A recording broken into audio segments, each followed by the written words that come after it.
Good morning, everyone. So today we will talk indeed about lifelong care. And this is another way of calling the longevity trend, right? Because if you're all here, I'm sure you've also realized that we started a new age, the age of longevity, an age in which we live longer, an age in which consumers want to live better for longer, and also an age in which beauty, the industry we work in, has the potential of becoming something more than just an industry selling beautifying products. Now, as we dig deeper into this topic today, I'm not going to be the only one actually talking about it right here, because in fact, we have a special guest that we have invited. He is one of the leading experts in innovation and longevity, and I will introduce you to him in just a few minutes. But before, I will introduce today the concept of lifelong care, and also we are going to analyze it following the methodology that is very proprietary of BEAUTYSTREAMS. It's amazing how we are doing this during the Turkish National Day, but the methodology of BEAUTYSTREAMS follows a very specific structure. We always start in general with a macro perspective. This is really the very first step that we take because it analyzes macro trends that today are so big that they are considered global. Here we can think about sustainability, wellness, longevity, as we will discuss today. Once we understood macro trends, the next step would be to think about consumers. So how are macro trends influencing consumer preferences, consumer choices, or maybe new gestures that consumers will do and look for in a cosmetic product? The next step is going into beauty itself, because again, every trend has strong implication for an ingredient, a texture, a format, no matter what the category is that you work in. We then go with the seasonality. There is a big seasonality within the cosmetic industry. And so every time within BEAUTYSTREAMS, we analyze 2 years in advance about the storytelling ideas so that no matter what the product you have, you may have the best product, the best innovation, but you also know how to communicate it properly to the customer. And this is a major issue that sometimes companies face. Last but not least is analyzing longevity on a daily basis, so that you know exactly what new products are launched, what innovations are out there, what is happening on social medias linked to every trend. So today, to think about longevity, to discuss about lifelong care, we're going to take in consideration the first two areas. And so present the trend itself on a long-term perspective, so how it will change in the next 5 years, and then applying it to every single beauty category. So no matter if you work in skincare, fragrance, makeup, packaging, whatever that is, you have concrete implications of how your own category will change in the next 3 years. But let's start first with the definition, shall we? Because when we think about longevity, the first thing that comes to our mind is we're going to live longer, and that's a fact. In fact, the global population is indeed growing older on average, at least. But we have to make a distinction between lifespan, which is how much we live, to health span. How long are we staying healthy? And we know that there is a big discrepancy that is happening. In this context, to live better for longer, companies can find two solutions. They can either find new treatments to cure and treat certain illnesses that come naturally with aging, or they can work on preventive systems that would postpone or prevent completely the appearance of certain illnesses and problems. In this way, beauty, you notice already, that can start becoming a lifelong companion to consumers, accompanying customers all around their lives, from birth all the way to elder stages. There are many different drivers that are pushing these macro trends forward. The very first one being the fact that indeed we live longer and the fact that the average age of the population is increasing. One fascinating aspect is that when we think about average age, we have to put it in perspective of the regional area.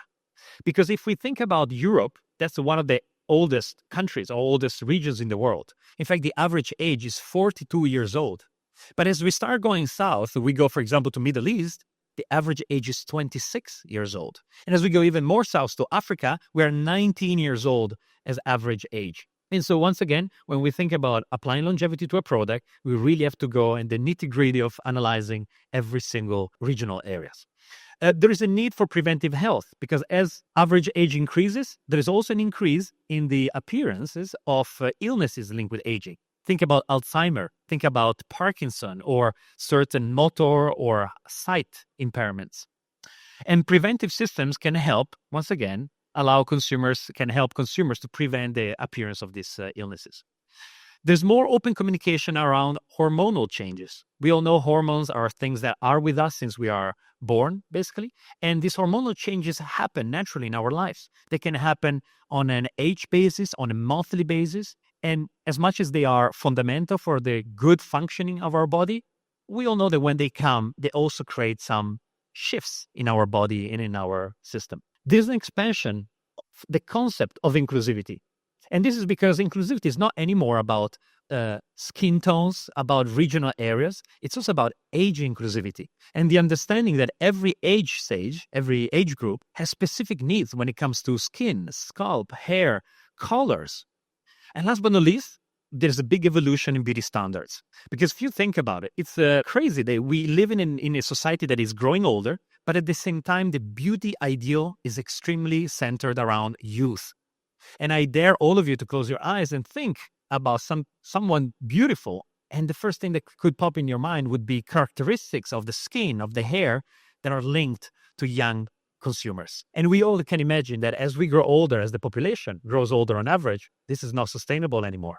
Also from a psychological perspective, as we'll see later on. There is one more factor, one more opportunity at least for the beauty industry, which is the fact that as beauty becomes a lifelong companion of consumers, beauty also has the possibility to expand its influence also towards different industries and start inspiring industries like, for example, physical health. I mean, we all know how important physical movement and physical health is for making consumers feel good in their bodies, right?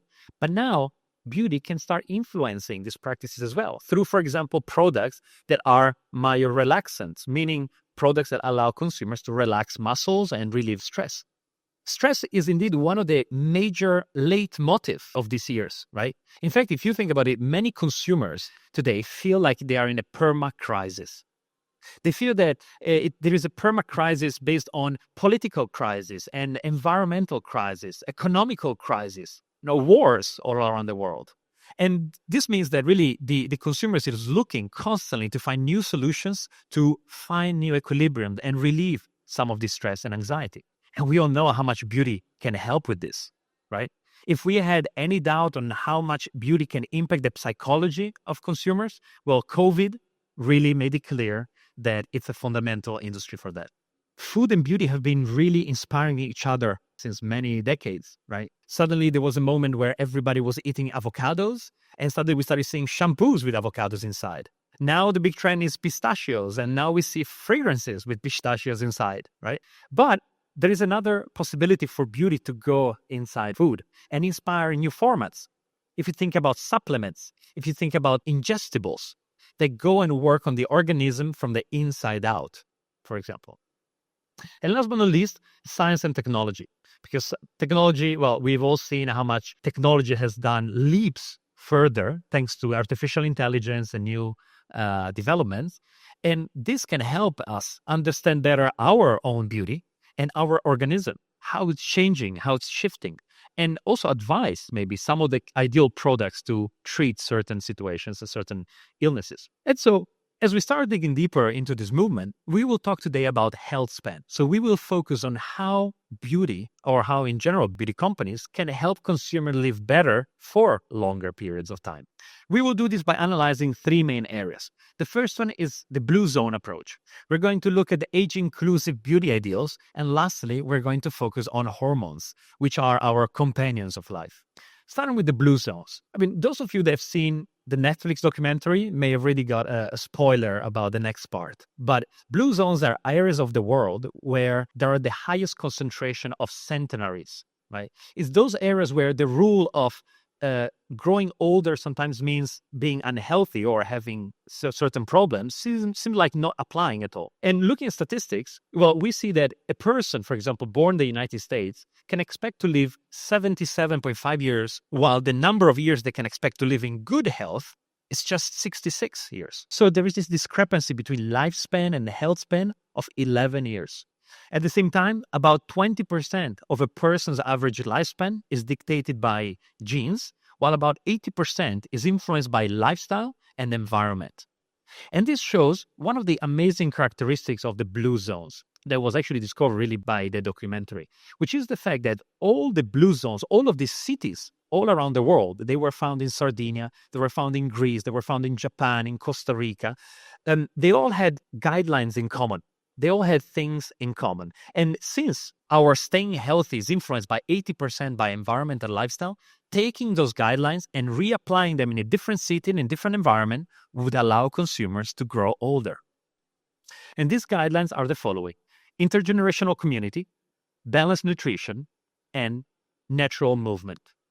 The very first one, intergenerational communities, is because in these blue zones, it was found out that elder consumers had the possibility to grow older surrounded by different generations. Consumer, the person, the individual, had the possibility to grow older surrounded by their daughters, by their granddaughters, by their granddaughters as well. And this would help fight one of the major issues with growing older, which is solitude. Other areas had strong communities that would support each other, right? Where individuals would support each other. And if you take this concept and you would apply maybe to your brand or your situation, it's pretty easy to imagine how this could be done by, of course, simulating the creation of communities for your brand or simulate the in-person engagements. Another key point is the balanced diets, balanced nutrition, because one other common thread about all these areas was the presence of superfoods. These were ingredients that were naturally sourced. They were cultivated without any pesticide and especially consumed in the right amount. And all these superfoods had amazing characteristics to fight or to support the body and to prevent certain signs of aging. These were, for example, green coffee from Costa Rica. It was lentisk gum from the island of Chios in Greece, or olives from Sardinia. And it didn't last long before the biggest beauty companies, like to the caliber of Chanel, for example, started taking inspiration from these ingredients and started including them in their own skincare formulations. Last but not least is a natural movement. Because movement, again, helps a lot to be healthy, to stay healthy especially. And all of these blue zones were found to be in territories with hills, where individuals were actually forced to walk uphill or downhill, so doing some light movement constantly. And this is something that has been seen within companies because, for example, companies that wanted to stimulate, for example, movement for their employees, or brands that wanted to do this with their clients, they started creating walking challenges. Now, I'm not sure, maybe some of you already tried this. There are many apps that actually allow companies to set a specific target. It could be 400 kilometers, or it could be walking from Dubai to Riyadh, whatever that would be, right?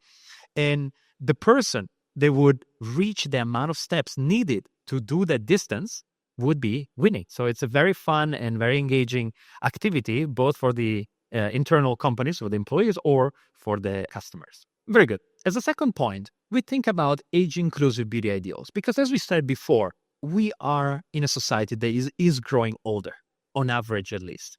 And it's insane to think that the beauty ideal that we still have today is very youth-centric. Everybody wants a natural glow. Everybody wants hair of a certain type.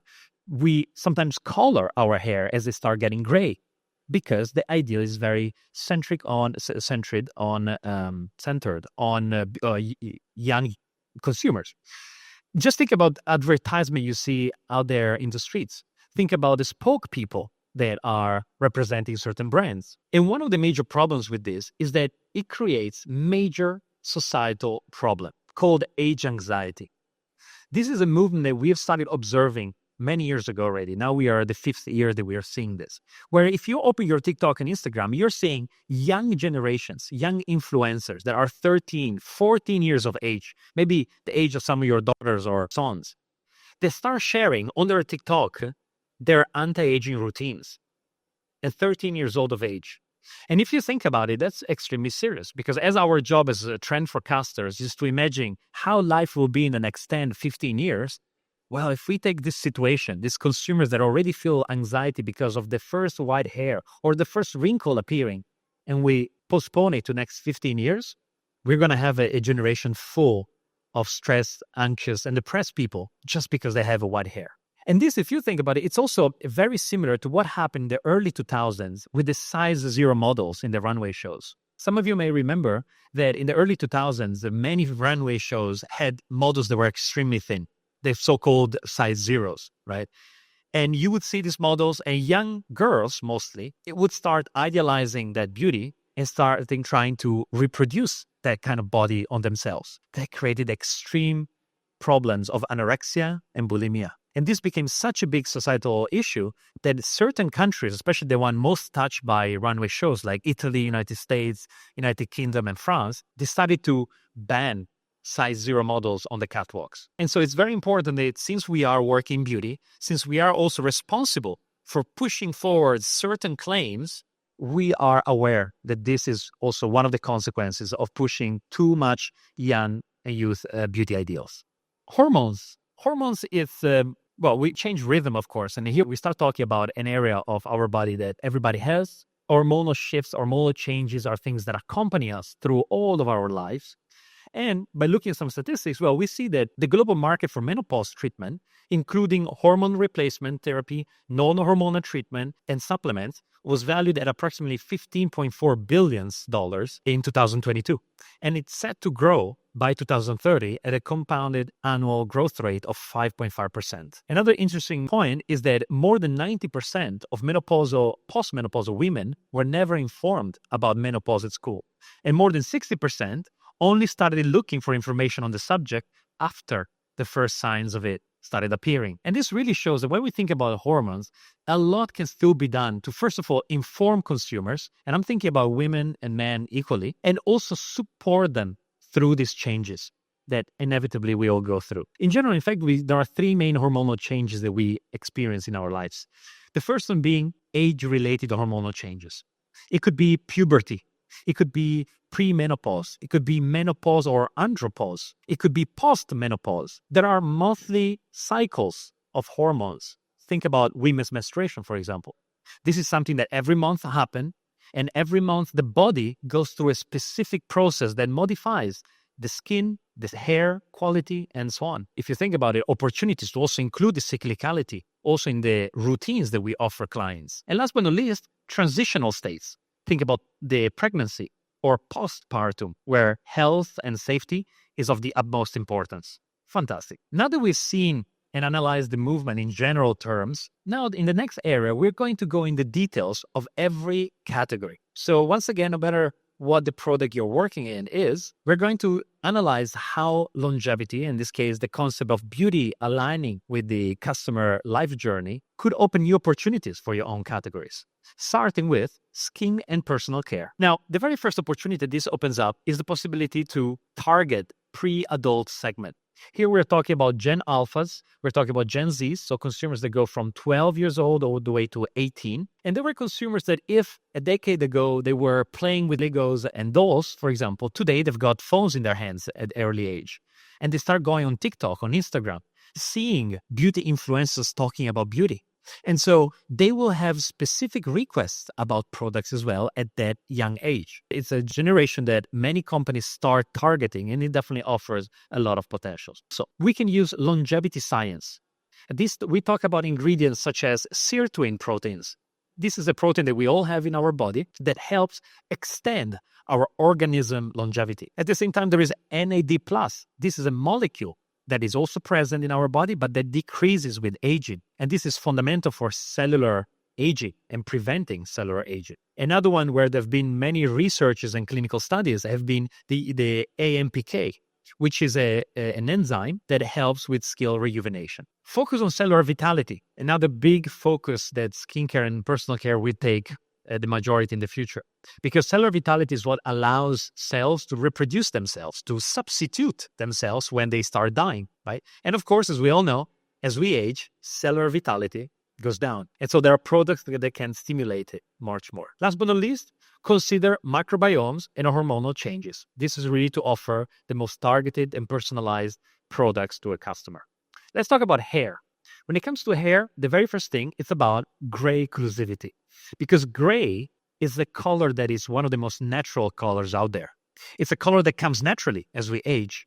And that it started being so researched that even the younger generations that are indeed the Gen Alphas started looking for it artificially through decolorations. This is a color that is extremely versatile because it can be paired with other touches of color like blues and greens to give it depth. And at the same time, it benefits from its own natural shine without the need of too many products. There is a possibility to take into account monthly cycles. We talked about before how women's period, for example, would alter skin. And for example, scalp becomes more sensitive during menstruations. At last, there is an opportunity to develop also hair care dedicated to gray hairs. Okay. And this, if you think about, for example, a young generation that wants to obtain gray hairs through decoloration, well, the coloring a hair means harming it. And so the hair would become extremely weak, extremely thin. And so a hair care product that would help to thicken it would be very important. Color cosmetics. Now, here it's all about recreating healthy looking skin. Because unfortunately, as we age, our skin starts thinning, starts becoming paler and more translucent. And so products would allow customers to regain their natural glow will be very important for consumers. Also, as the skin becomes thinner and thinner, can be also uncomfortable to wear certain kind of texture, some kind of formats and makeup. And so it's important that we work a lot on sensoriality that works good on aged skin, and also products that are easy to use. All right, so that although somebody may have some motor impairment or maybe Parkinson, they could still apply their product on their face. Last but not least, long-term benefits. Skinification is still a very strong trend, also in makeup. And so it's important to have products that would have also active ingredients inside to not only beautify, but also take care of the skin underneath. For men's grooming, the main objective here is hair loss prevention. It's very important, and I'm not talking only about hair on the head, but also about the beard. It's important to focus on needs linked to andropause. That's the female menopause, and that's a condition that everybody goes through in the men's world. And during andropause, the levels of testosterone decreases, meaning that the level of energy decreases, that we have low moods, for example. All products that would help to regain this energy and boost mood would be fundamental for consumers. Myorelaxant body care. We saw it before. These are type of products that would help relax muscles, relieve stress, and last but not least, cognitive wellness and fitness. Because the fitness is not only about the body, it's also about the brain. As we age, there are problems linked to Alzheimer, for example. And a trained brain can prevent the signs of Alzheimer to appear. Fragrances. Well, we are in Dubai, we are in the Middle East, the region of fragrances. And here, the fact that understanding how our body changes with aging is fundamental for fragrances. Because, for example, as we age, the pH of our skin becomes more alkaline. And this means that certain fragrances will not work so well anymore. In fact, many consumers will tend to prefer notes that are very warm, that are woody or musky notes, because they are less sensitive to pH changes. Also, another thing that changes a lot as we age is our skin ability to produce sebum and the natural oil that we all produce. And a lower production of sebum means that the fragrance, once applied, lasts longer than when we are younger. And so the focus on long-lasting perfumes will be fundamental, especially for aging consumers.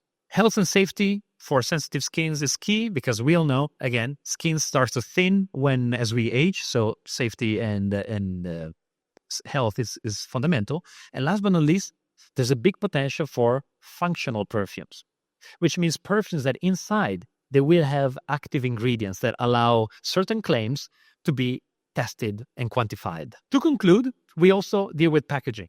Because there are many packaging companies here today, you may also be interested in certain formats. One of the key things here is accessibility to people with special needs. No matter what the condition is, there may be some sight impairment, people that may not be seeing so well as they age. So graphic color code or easy-to-read typography will be fundamental, as well as formats that are smart dosing. Because in this way, no matter what the condition is the consumer has, they still have the possibility to dispense the right amount of product to then apply. Fantastic. So with this, we conclude the first part of our presentation. As you've seen, we had a journey through the analysis of this movement called, of course, longevity. We've seen how beauty can become a lifelong companion to customers. And we also dig deeper into every category. So no matter what product you may be dealing with, you had your own implications. If you have more questions about certain trends or the implication for your own world, well, I invite you to scan these QR codes because here you can enter the world of Beauty Streams, a world where we focus on trend research, trend forecasting, and especially translating all these trends back to beauty so you can have concrete ideas, concrete concepts to then apply to your own reality. But now, as I mentioned at the beginning, I won't be the only one talking about longevity today. I'm actually joined here by one of the global leading experts, first of all for innovation and also for longevity. He is the director of NICA, which is the National Innovation Center for Aging, and CEO of Voice Italy, another company dealing a lot with longevity. And so I please invite you to give a warm welcome to Nicola Palmarini. Ciao, Nicola. Today you are here with us to share a bit your perspective on longevity, indeed. And some of the members in the audience may not be so familiar with what you do, especially with NICA and with Voice and your all previous experience with the longevity studies. So would you like to tell them a bit about it? Sure. Super briefly, I am the director of the UK National Innovation Center for Aging. It's a center that has been established by the UK government to tackle innovation opportunities in the space of aging and longevity.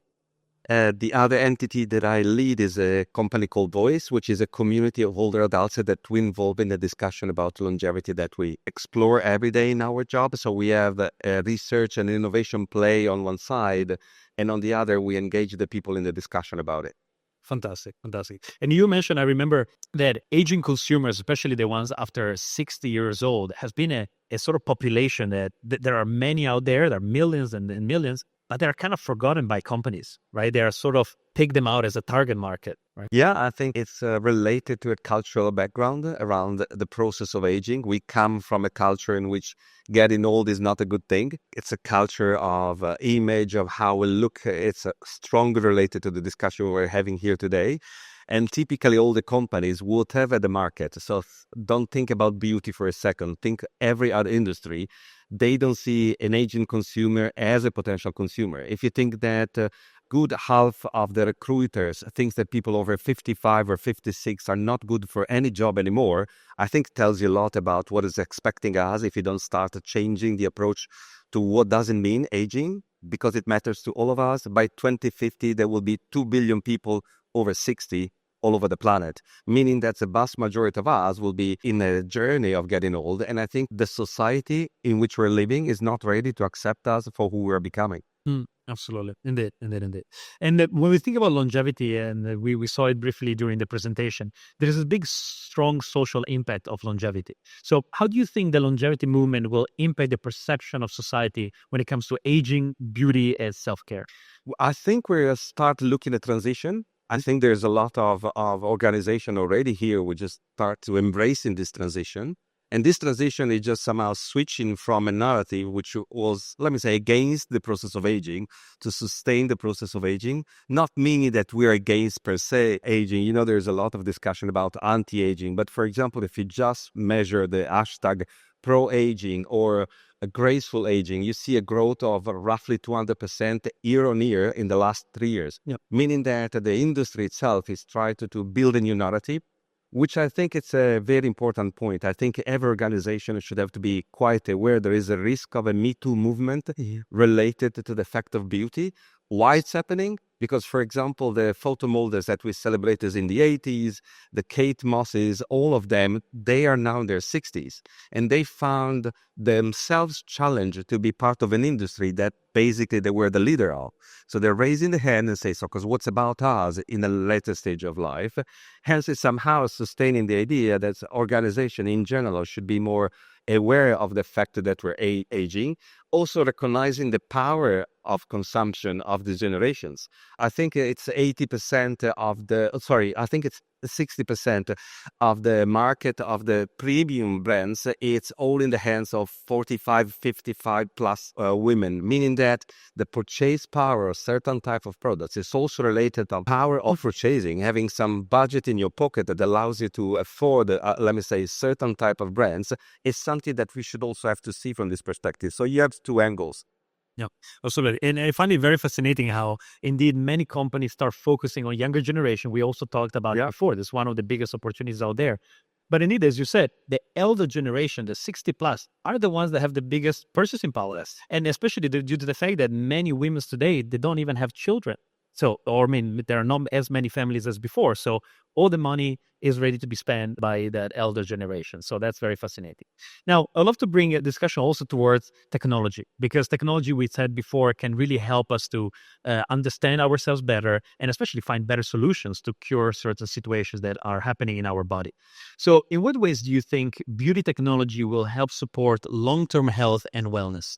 I think it's strongly related to the acceleration we've seen on artificial intelligence to understand a lot more about ourselves. So we have a lot related, for example, to what we call AI longevity companions that knows about our attitudes and then can empower us to have or lead us better lives as individuals. I think we have this idea that we are aging as a community, and we are as a society, but now technology allows us to do what I call hyper-personalized type of solutions, so that we can really know not a kind of a generic kind of a skin. We can know about our own skin. And that's what I think the technology ahead of us will empower. So there's a lot of better understanding about our process. I would say the other thing is going to be the speed on how we can deliver products to the market.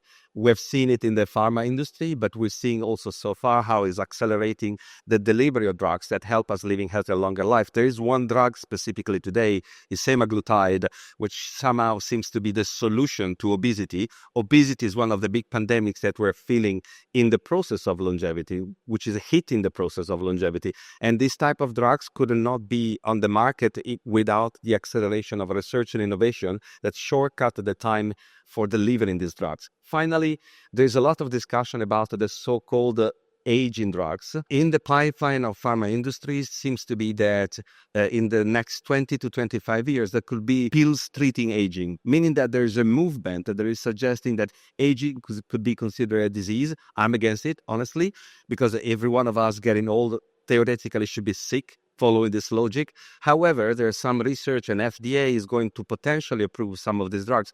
So I think we'll see a lot of impact in the next 20 years about how new novel type of drugs, supported by the speed of how AI is helping us to bring drugs to the market, could affect the process of aging.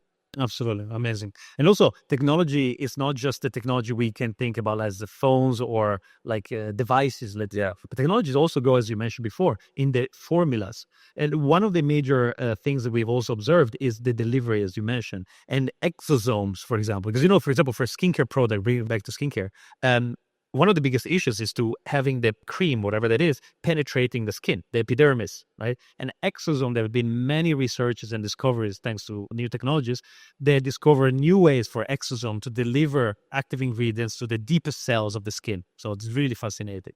But also, just sorry to add one point, but it's, for example, understanding when it's the time to put the skin on. So sunscreen, it's a big problem. How can you understand if it's working or not? Did you put it outside of your shower or when you were at the beach, for example? And then there's a lot of how technology can help us to understand a lot better when we have to treat ourselves, so that we can better understand how products can serve us better in our process of life and aging. True. Absolutely. Indeed. Now, longevity means indeed prevention, right? And it could be synonym. It's a lot about prevention. And you can start preventing certain signs of aging very early in your life. Indeed, to quote a very famous TED Talk, we start aging since the day we are out of, our mother's belly, right? And so we have to think about how there is this intergenerational beauty. How can the beauty industry, in your opinion, caters to a diverse age range, promoting intergenerational beauty ideals that support both young and older generations? Well, I think we are aging even before we are born, because where your mother was when you were being conceived has an impact on your trajectory of longevity. Okay, so I think it's important we understand this concept, which is called the exposomic perspective of aging. All the factors that influence our aging, included who is giving us birth. So it's a long process. And I think the word longevity help us in differently from the concept of aging, see it in the perspective of life, meaning that we age all our life, meaning that whatever we do along our life matters to our process of aging. So it's easy to say that it's a lot better not to start smoking when you're 20 instead of quitting when you're 60, okay? I know it's so basic, but it's there where I think we can literally build a movement that can help us in the process of our life, age in a better way. Now, this is strongly related to the relations. It's obviously related to the community factors. And we start seeing brands in the beauty industry, which just start developing products that could interface all the stages of life. Also, there is a matter of related to the cultural exchange.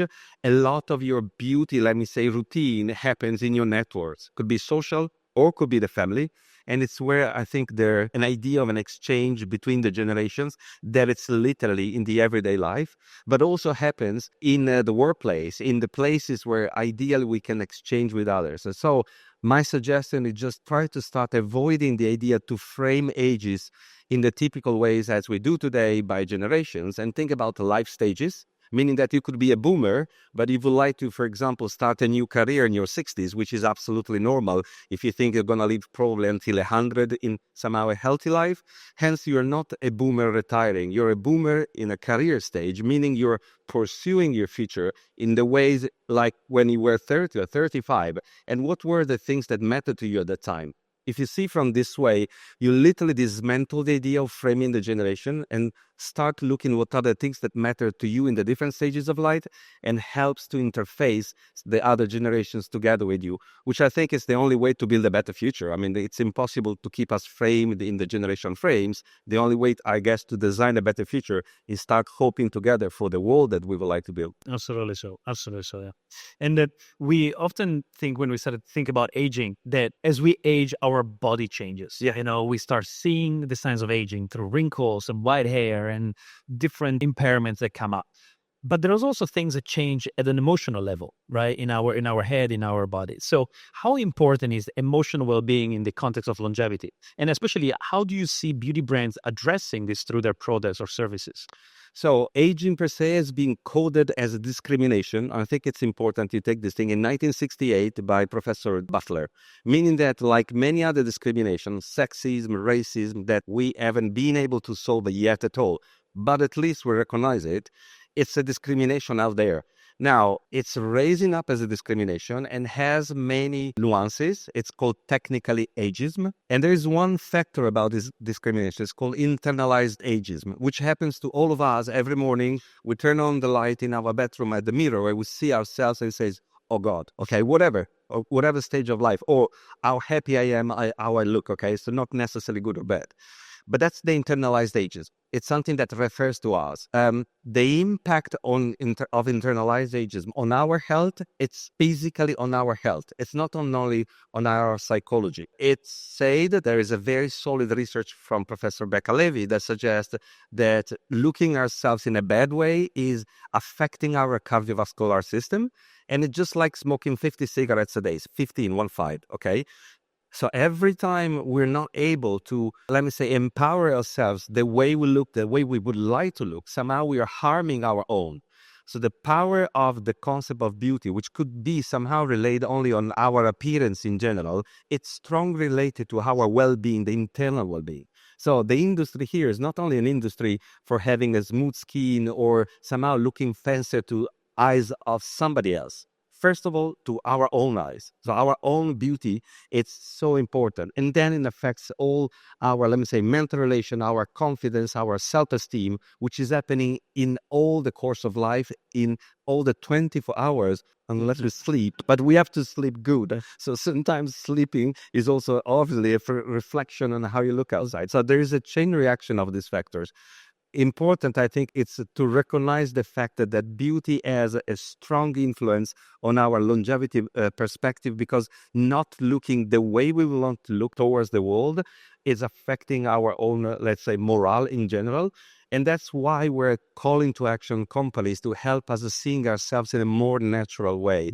That idea of the natural beauty or the pro-aging is somehow try to demystifying or debunking the idea that looking old is per se a bad thing, which is the part of the culture that we're all being educated. That's something that have to change, and trust me, we all believe that is going to change quite soon. Amazing. Fascinating perspective of this holistic approach that we talk so much in beauty, right? Beauty has to have a holistic approach targeting the mind, the body, the equilibrium, overall equilibrium of a consumer. Very fascinating.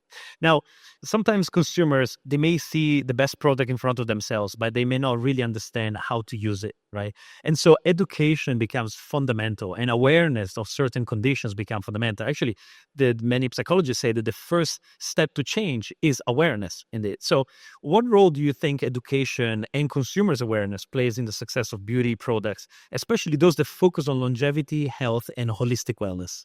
So I think we have to recognize what are the factors that matters longevity. Michele already talked about it before, but education is a key factor. You go to Chicago, which in literature is the classic example we always take. Between downtown and, let me say, the suburbs of Chicago, you have 30 years of life expectancy in 8 miles distance. And you literally see the upper class and the lower class, the more educated, the less educated. Statistics says that if you have a degree, you could live in average 8 to 11 years more in life expectancy, okay? Meaning that education is the core on the components of longevity typically is not mentioned, which goes back to a societal factor, but allow us to be aware about what are the things that make us living healthier for longer, which I think is the core element. Now, awareness is a key element of understanding, for example, what is good for us, what matters to us. Awareness is washing our hands, it's just wearing a seatbelt. These are all measures for longevity that we don't think they are for longevity, but they are. And that's basic awareness. Sometimes it's something that it's missing from the life of certain kind of neighbors, of life of people. Also, the ingredients inside the products, for example, of the beauty. There's a lot about a halal movement, which, as you know, doesn't use alcohol or animal ingredients. And so you start looking in a perspective of also how things are made, and that's awareness.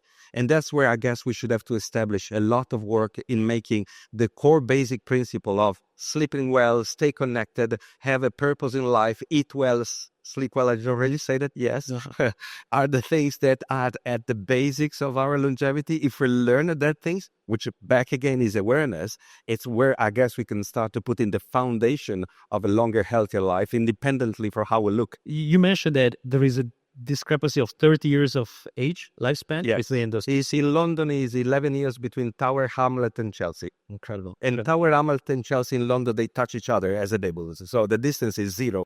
Right. Incredible. So is there like certain qualities the cities should have in order to stimulate the growing older?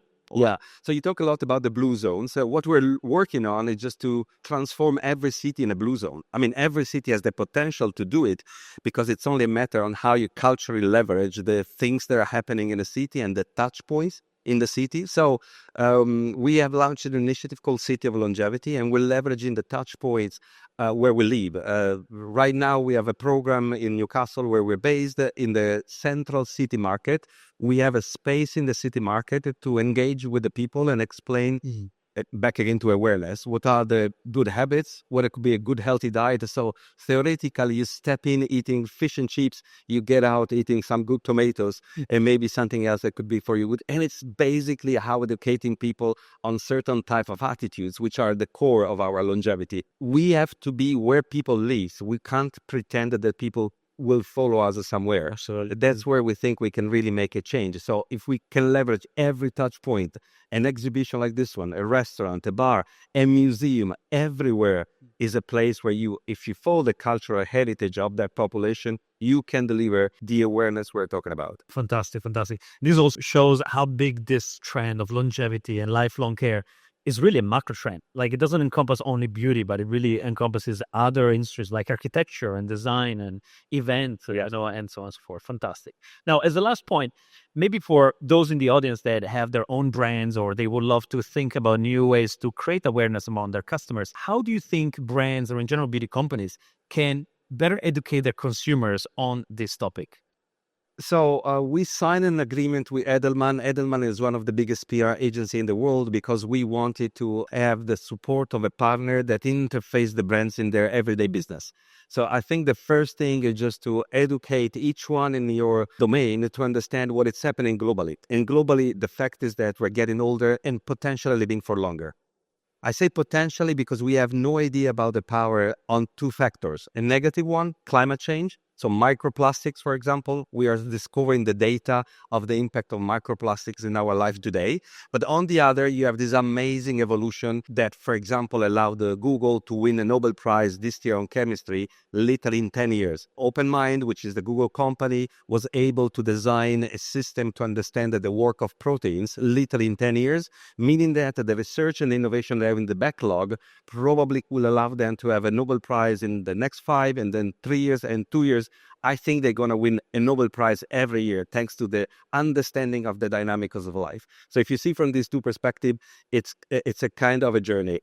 I think it's important that every brand starts understanding this trend, understanding that it's matter to us. It's not aging people, them, okay? It's all of us in this room. So start thinking from that perspective. It's not them, it's us. And I think also that's the time for generating the new narratives that us want to have in our process of life. We're very different from the older generations than before. Someone who's 75 today is not someone who was 75 in 1970. Also, biologically, we're different. Our brain processes the information differently. Think about all the technology that we have learned in our process of how we interface with life, meaning that start fighting your own stereotypes about an aging demographic and look at yourself and how you can transform narrative that can interface your future self. Okay, so there's a lot you can do leveraging platform like BeautyStreams to understand what are the dynamics and trends, but also what are the needs and the desires of your clients. Start avoiding the word needs, because we think needs on stereotypical approaches, thinking that since they're old, they should need this. But this should need is referred to what we think about older people were 30 years ago, not the future older adults of today and tomorrow. So you can do a lot in helping this industry to change, empower new narratives, and potentially design the next business streams for, I would say, that the next 20, 50 years. Fantastic, fantastic. Very fascinating indeed. We should not think as needs, but because they indeed refer to stereotypes that we had. Very powerful, yeah. Amazing. Cool. Thanks a lot. With this, we conclude also this interview. Thank you very much, Thank you. Michele. Thank Yes. you very much, Nicola. A very timely discussion I think we're having. Thank you, gentlemen. Grazie, grazie. Thank you.